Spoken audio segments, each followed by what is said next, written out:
রাম নাম উচ্চারণ করেই এক দস্যু মহাকবি হতে পেরেছিলেন। সেই মহাকবি বলেছিলেন, ইয়াবৎ স্থাস্যন্তি গিরায় সরিতশ্চ মহিতলে তাবৎ রামায়ণী কথা লোকেষু প্রচরিষ্যতি। অর্থাৎ পৃথিবীতে যতদিন পর্যন্ত নদী, সাগর, পর্বতসমূহ থাকবে, রামায়ণের কথা লোকে মুখে প্রচারিত হতে থাকবে। অযোধ্যা শ্রীরামচন্দ্রের নগর, যেখান থেকে রামায়ণের শুরু হয়েছে। রামায়ণ এক এমন রামকথা যা ভারতবর্ষের ইতিহাসকে সারা বিশ্বের কাছে পরিচয় করিয়ে দেয়। আপনি কি জানেন শ্রীরামচন্দ্রের এক বোনও ছিল? কুম্ভকর্ণ 6 মাস ধরে কেন ঘুমোতেন?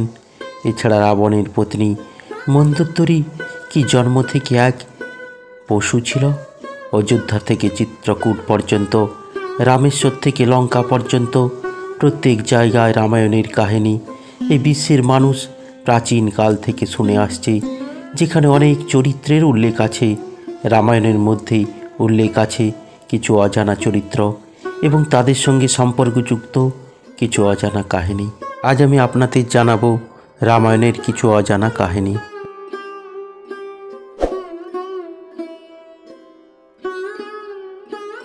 রাবণের পত্নী অর্থাৎ লঙ্কার মহারানী মন্দোদরী, যার জন্ম ব্যাঙের রূপে হয়েছিল। রামায়ণের উত্তরকাণ্ড অনুসারে মন্দোদরী অসুরদের রাজা মায়াসুর এবং দেবলোকের অপ্সরা হেমার কন্যা ছিল। কিন্তু উড়িয়া ধর্মপুরাণ অনুসারে মন্দোদরী জন্ম থেকে কোনো কন্যা ছিল না, ছিল এক ব্যাঙ। একবার মান্দার ও উদর নামে 2 ঋষি, যারা দুগ্ধ পান করার জন্য দুগ্ধের পাত্র নিতে যাবেন, সেই সময় এক ব্যাঙ সেই দুগ্ধের পাত্রে লাফ দিয়ে এসে পড়ে। কারণ এই ব্যাঙ দেখেছিল যে একটি সর্প এই দুধের পাত্রে বিষ ফেলেছে। এই বিষাক্ত দুধ খেলে ঋষিদ্বয়ের মৃত্যু হবে। সুতরাং ঋষিদের দুধ খেতে বারণ করার জন্যই ব্যাঙের দুধের পাত্রে লাফ। কিন্তু এই ঋষিদ্বয় কোনো কিছুই না বুঝে এই ব্যাঙকে অভিশাপ দিয়ে দেয়। এই ব্যাঙ সঙ্গে সঙ্গেই এক সুন্দর কন্যায় রূপান্তরিত হয়ে যায়, যার জন্য এই কন্যার নাম হয় ব্যাঙবতী। ব্যাঙবতীর সুন্দরতার চর্চা চারিদিকে হতে থাকে। ব্যাঙবতীকে পাওয়ার জন্য কিষ্কিন্ধার রাজা বালি এবং লঙ্কাধিপতি রাবণের মধ্যে ভীষণ যুদ্ধ হলো। দুজনেই ব্যাঙবতীকে দুজনের শক্তি অনুযায়ী নিজেদের দিকে টানতে শুরু করে। রাবণ ও বালি খুবই শক্তিশালী ছিল। তাহলে বুঝতে পারছেন, দুজনের টানাটানিতেই ব্যাঙবতীর শরীর 2 ভাগ হয়ে যায়। তখন যমরাজ এবং বায়ুদেব মিলে ব্যাঙবতীর শরীরকে পুনরায় জোড়া লাগান এবং ঋষি মান্দার এবং উদর 2 ঋষির নাম মিলিয়ে এই কন্যার নাম দেন মন্দোদরী। আমাদের পুরাণে মন্দোদরীকে 5 কন্যার মধ্যে এক কন্যা মানা যায়। 5 কন্যা দ্রৌপদী, কুন্তী, অহিল্যা, মন্দোদরী এবং তারা। এই 5 মহিলা যাদেরকে আমাদের পুরাণে অনেক সম্মান দেওয়া হয়েছে। মন্দোদরী এক রাক্ষসের পত্নী ছিল ঠিকই, কিন্তু মন্দোদরী কখনো অন্যায়ের সাথ দেননি। সবসময় রাবণকে বুঝিয়েছিলেন নিজের জিদ ছেড়ে রাবণ যেন মাতা সীতাকে মুক্তি দেয়। তিনি জানতেন যে রাবণ যতই শক্তিশালী হোক, শ্রীরামের কাছে কোনো দিনই জয়ী হতে পারবে না। কিন্তু রাবণ নিজের জেদে অটল থেকেছে। এই জেদই রাবণের মৃত্যুর কারণ হয়ে দাঁড়িয়েছে। পুরো বিশ্বের মানুষ শ্রীরামচন্দ্রকে দশরথের বড় পুত্র রূপে জানে, কিন্তু শ্রীরামচন্দ্রের আগে রাজা দশরথের এক কন্যা ছিল, যার নাম রামায়ণে উল্লেখ আছে। কিন্তু রামচন্দ্রের এই বোনের ব্যাপারে বেশিরভাগ লোকের খুবই কম জানা আছে। রাজা দশরথ ও মাতা কৌশল্যার প্রথম কন্যা, অর্থাৎ শ্রীরামচন্দ্রের বড় বোন শান্তা। কিন্তু ওনার নাম রামায়ণে এত মহত্বপূর্ণ হওয়ার পরও কেন আমরা শান্তার কাহিনী সবার মুখে শুনতে পাই না? বাল্মীকি রামায়ণের বালকাণ্ড অনুসারে একবার অঙ্গদেশ এর রাজা রোমপাদ এবং ওনার পত্নী বর্ষিণী অযোধ্যা এসেছিলেন। রোমপাদ রাজা দশরথের খুবই প্রিয় বন্ধু ছিলেন এবং বর্ষিণী মাতা কৌশল্যার বড় বোন ছিলেন। মজার ছলে বর্ষিণী রাজা দশরথের কাছ থেকে তার কন্যাকে চেয়েছিলেন, কারণ ওনার কোনো সন্তান ছিল না। রাজা দশরথ ওনার এই দুঃখ বুঝতে পারতেন। এই জন্য রাজা দশরথ বর্ষিণীর কষ্ট দূর করার জন্য কথা দিয়ে ফেলেন তাঁর কন্যা শান্তাকে দত্তক দিয়ে দেবেন। কারণ রঘুকুল হৃদ সদা চলিয়ায়, প্রাণ যায় পর বচন না যায়। রাজা রম্পাদ এবং বর্ষিণী শান্তাকে খুবই স্নেহ করতেন। একবার শান্তার সঙ্গে কথা বলতে বলতে বাবা ও মেয়ে এতই আনমনা হয়ে গিয়েছিলেন যে রাজা রম্পাদ তখন দরজার কাছে আসা এক ব্রাহ্মণের উপস্থিতিও বুঝতে পারেননি। সেই ব্রাহ্মণ ইন্দ্রদেবের পরম ভক্ত ছিলেন। এই জন্য ইন্দ্রদেব রাজা রম্পাদের প্রতি প্রচণ্ড ক্রুদ্ধ হন এবং রম্পাদকে শাস্তি দেওয়ার সিদ্ধান্ত নেন। কিছু সময় পর অঙ্গদেশে তাই অনাবৃষ্টি দেখা দিল। অনাবৃষ্টির ফলে খাদ্যাভাব দেখা দিল। এই অনাবৃষ্টি দুর্ভিক্ষ থেকে রক্ষা পাওয়ার জন্য এবং ইন্দ্রদেবকে সন্তুষ্ট করার জন্য রাজা রম্পাদ ঋষি শৃঙ্গীকে যজ্ঞের জন্য আহ্বান জানালেন। কারণ ঋষি শৃঙ্গী এমন এক ঋষি ছিলেন যিনি জন্ম থেকেই যুবক অবস্থা পর্যন্ত এই মধ্যবর্তী সময়ে কোনো নারীকে তিনি দেখেননি। তিনি সর্বদা গভীর অরণ্যে ধ্যানমগ্ন থাকতেন। এই ঋষির কাহিনীও আমার এই পুরা কথাতে দেওয়া আছে, দেখে নেবেন। খুব সুন্দর কাহিনী।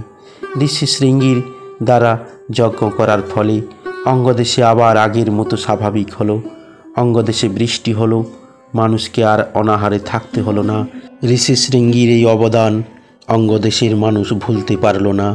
রাজা রম্পাদ ঋষি শৃঙ্গীকে সম্মানিত করার জন্য তাঁর প্রিয় পালিতা কন্যা শান্তার বিবাহ ঋষি শৃঙ্গীর সঙ্গে দিলেন। পরবর্তীতে ঋষির দ্বারা করা যজ্ঞের ফলেই শ্রীরামচন্দ্র, লক্ষ্মণ, ভরত ও শত্রুঘ্নের জন্ম হলো। দেবী শান্তার জন্ম রঘুকুলে হয়েছিল, কিন্তু রাজা রম্পাদ দত্তক নেওয়ার পর ওনার এই মহত্বপূর্ণ স্থান রামায়ণের বালকাণ্ডের মধ্যেই সীমিত রয়ে গেছে। লক্ষ্মণ এক এমন ভাই যিনি তার পুরো জীবন দাদা শ্রীরামের সেবায় লাগিয়ে দিয়েছিলেন। সেই দাদার দেওয়া এক কথার জন্যই তাকে এই পৃথিবী ত্যাগ করে জল সমাধি নিতে হয়েছিল। পদ্মপুরাণ অনুসারে কয়েক বৎসর ধরে অযোধ্যায় প্রজাপালন করার পর একদিন শ্রীরামচন্দ্রের দরবারে এক সাধু এলেন। তিনি শ্রীরামচন্দ্রকে কিছু বললেন এবং দুজনে এক কক্ষের মধ্যে কথা বলার জন্য প্রবেশ করলেন। শ্রীরামচন্দ্র লক্ষ্মণকে আদেশ দিলেন কাউকে যেন ভিতরে আসতে দেওয়া না হয়। এর বিপরীত হলে লক্ষ্মণকে মৃত্যুদণ্ড ভোগ করতে হবে। কিন্তু এমন কি কথা ছিল যা কেউ শুনতে পারবে না? আসলে এই সাধু কোনো সাধারণ ঋষি ছিলেন না, ইনি ছিলেন স্বয়ং যমরাজ।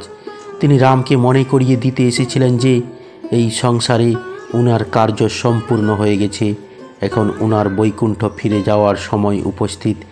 ঋষিরূপী যমরাজ শ্রীরামচন্দ্রের কাছে প্রতিশ্রুতি নিয়েছিলেন যে তাদের মধ্যে হওয়া কথা কেউ যেন না শুনতে পায়। এই সময় ঋষি দুর্বাসা সেখানে উপস্থিত হন।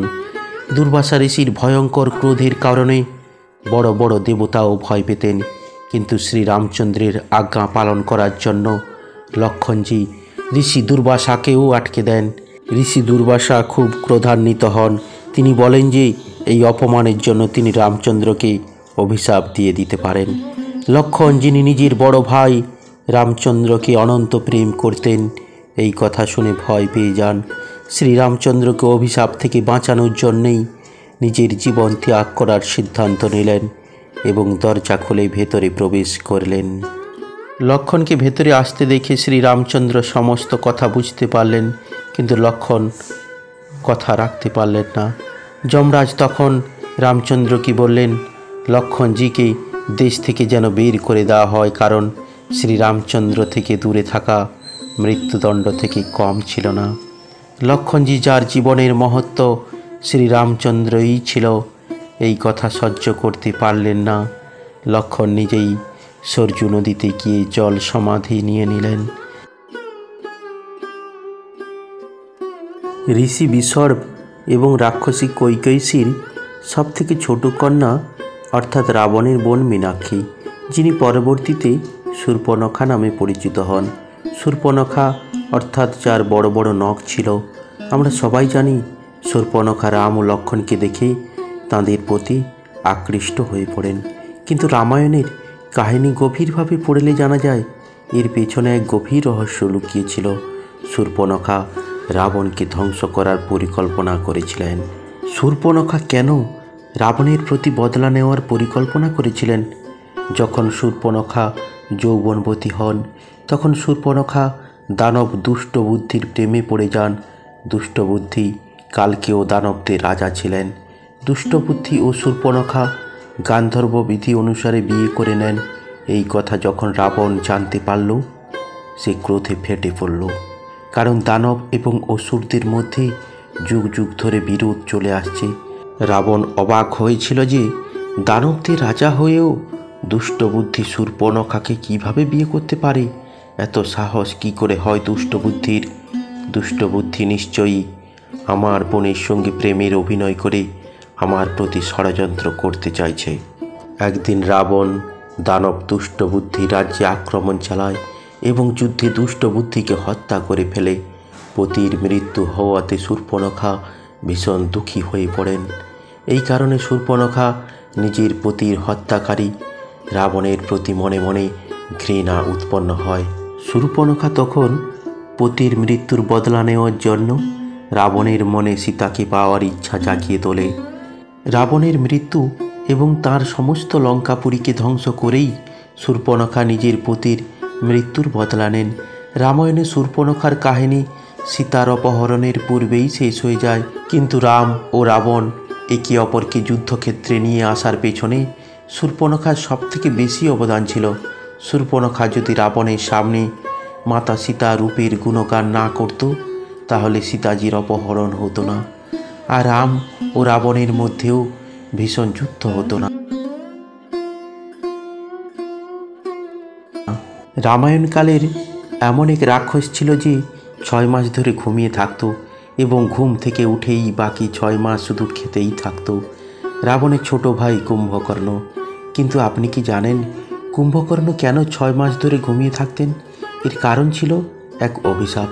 বাল্মীকি রামায়ণের যুদ্ধকাণ্ড অনুসারে জন্ম হওয়ার সঙ্গে সঙ্গেই কুম্ভকর্ণ প্রতিদিন 1000-এরও বেশি জীবজন্তুকে ধরে খেতে লাগলো। যখন দেবরাজ ইন্দ্র এই বিষয়ে জানতে পারলেন, তিনি তখন কুম্ভকর্ণকে শিক্ষা দিতে পৌঁছলেন। কুম্ভকর্ণ এত বড় ছিল যে দেবরাজ ইন্দ্রের বাহন ঐরাবতের দাঁত ভেঙে দিয়ে ইন্দ্রের প্রতি আক্রমণ করে দেয়। দেবরাজ ইন্দ্র তখন ব্রহ্মাজির কাছে পৌঁছান এবং ব্রহ্মাজি বুঝতে পারেন যদি এইভাবে চলতে থাকে তাহলে এই সংসার খুব শীঘ্রই শেষ হয়ে যাবে। ব্রহ্মাজি তখন কুম্ভকর্ণের কাছে পৌঁছান এবং কুম্ভকর্ণকে অভিশাপ দেন, আজ থেকে তুমি মৃত ব্যক্তির মতো শুধুই শুয়েই থাকবে। যখন রাবণ এই ব্যাপারে জানতে পারল, তখন রাবণ তপস্যার দ্বারা ব্রহ্মাজির কাছে পৌঁছলেন এবং ব্রহ্মাজির কাছে কুম্ভকর্ণের শাস্তি কমানোর কথা বলেন। ব্রহ্মাজি রাবণের তপস্যায় সন্তুষ্ট হয়ে রাবণের কথায় কুম্ভকর্ণের এই শাপ 6 মাসের কম করে দেন। এরপর কুম্ভকর্ণ 6 মাস ঘুমানোর পর একদিনের জন্য উঠত।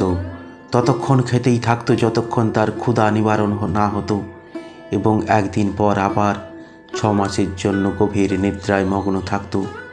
কুম্ভকর্ণ জন্ম থেকে অনেক শক্তির অধিকারী ছিল, অর্থাৎ অনেক শক্তি নিয়েই জন্মেছিল, কিন্তু নিজের শক্তির দুষ্প্রয়োগের জন্যই এত শক্তির অধিকারী হয়েও কুম্ভকর্ণ এমন এক রাক্ষস রূপে পরিচিত লাভ করে যে যার উদাহরণ আজ এক অলস ব্যক্তিকে বোঝানোর জন্যই ব্যবহার করা হয়। প্রিয় বন্ধুরা, রামায়ণের এই ভিডিওটি আপনাদের কেমন লাগলো তা কমেন্ট করে অবশ্যই জানাবেন। আর পরবর্তী ভিডিওগুলি দেখতে আমার এই পুরা কথাকে অবশ্যই সাবস্ক্রাইব করে রাখবেন। জয় শ্রীরাম।